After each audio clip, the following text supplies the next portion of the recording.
Նիկոլ Փաշինյանի քաղաքական ֆիասկոյի հաշվիչը արդեն միացած է։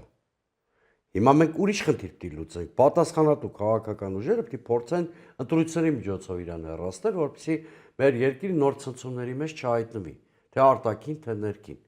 Հակառակ պարագայում, եթե ամեն գնով նույնիսկ ինքը իշխանությունը պահի, ընտրության հաջորդ օրվանից սկսվելու է պերմանենտ ցնցումների փուլ։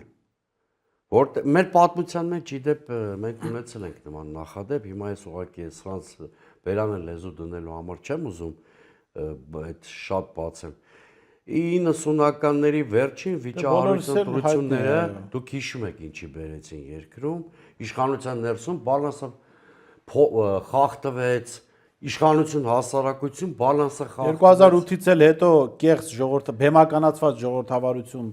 մատուցվեց ժողովրդին, դա արտացոլվեց հետո։ Տարբեր ժամանակ մարդիկ զենք վերցրեցին, ինչ որ գնդեր գրավեցին,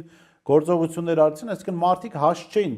մատուցվող իրականության։ Այո, այսինքն բալանսը խախտելու է առաջիկա ընտրությունները։ Շատ լավ կլինի, որ այդ բալանսի խախտումը հենց ընտրությունների ժամանակ բերի իշխանության փոփոխություն։